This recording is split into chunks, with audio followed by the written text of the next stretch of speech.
નવરાત્રિનો તહેવાર મુખ્ય વતે વર્ષમાં 2 વખત ઉજવાય છે.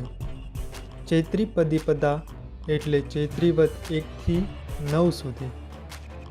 આ દરમિયાન વ્રત, અનુષ્ઠાન અને યજ્ઞ વગેરે કરવામાં આવે છે.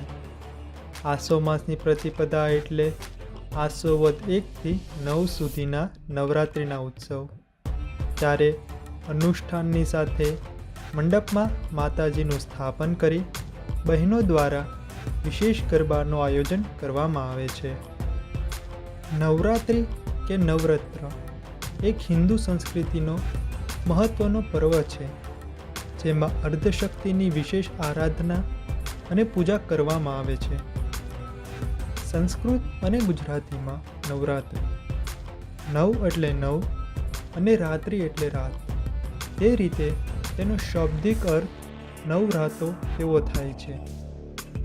આ 9 રાત દરમિયાન અર્ધશક્તિના અલગ અલગ 9 સ્વરૂપનું સ્થાપન અને પૂજનનું અનેરું મહત્વ છે. નવરાત્રિમાં માતાના વિવિધ સ્વરૂપની ઉપાસનાથી માતાના આશીર્વાદ રૂપે 9 શક્તિ મળે છે. માતાજીનું પહેલું સ્વરૂપ કહેતા શૈલપુત્રી. નવરાત્રિનો પ્રથમ દિવસ માતા શૈલપુત્ર, જે પર્વતરાજ હિમાલયની પુત્રી પણ કહેવામાં આવે છે, તેની પૂજા કરવામાં આવે છે. બીજું સ્વરૂપ કહેતા બ્રહ્મચારિણી. નવરાત્રિના બીજા દિવસે માતા બ્રહ્મચારિણીના સ્વરૂપની ઉપાસના થાય છે. ત્રીજું સ્વરૂપ કહેતા ચંદ્રઘંટા. ત્રીજા દિવસે માતા ચંદ્રઘંટા, ચંદ્રની જેમ ઉજ્જવળ સ્વરૂપની પૂજા કરવામાં આવે છે.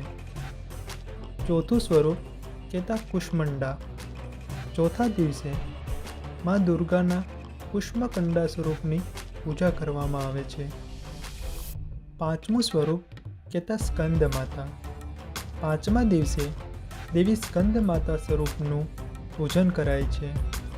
છઠ્ઠું સ્વરૂપ કહેતા કાત્યાયની. છઠ્ઠા દિવસે મા દુર્ગાના કાત્યાયની સ્વરૂપે પૂજા કરાય છે. સાતમું સ્વરૂપ કાળરાત્રિ. સાતમા દિવસે મા કાળરાત્રિ, કાળ પર વિજયનું સ્વરૂપે પૂજાય છે. આઠમું સ્વરૂપ કહેતા મહાગૌરી.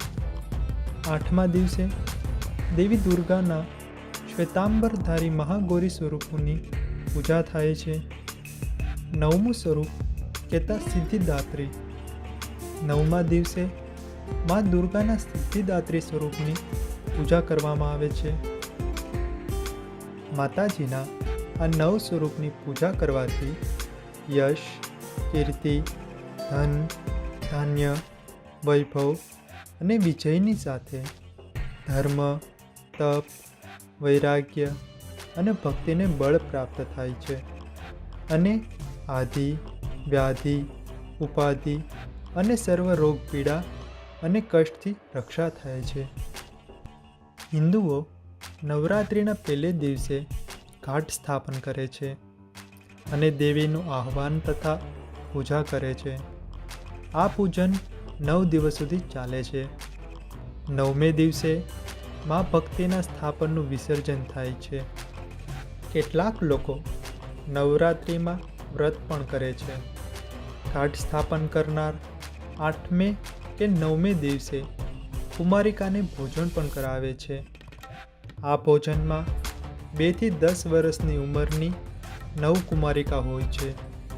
આ કુમારિકાઓને કલ્પિત નામ પણ કહે છે, જેમ કે કુમારિકા, સુમતી, કલ્યાણી, રોહિણી, કાલી, ચંડિકા, શાંભવી, દુર્ગા અને સુભદ્રા.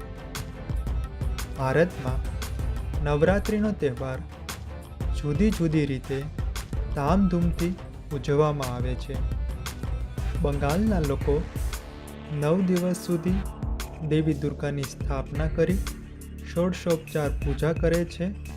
ત્યારબાદ મૂર્તિને પાણીમાં વિસર્જન કરે છે.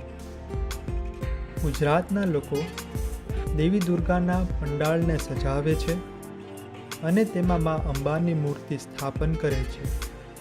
અને 9 દિવસ ભજન કીર્તનનો કાર્યક્રમ ગોઠવે છે. આ સાથે રાત્રે ગરબા, નૃત્ય અને દાંડિયાનું પણ આયોજન કરી સમગ્ર નવરાત્રિ પર્વની ઉજવણી કરે છે. ઉત્તર ભારતમાં લોકો નવરાત્રિના વિશેષ વ્રત, ઉત્સવ અને અનુષ્ઠાન કરે છે.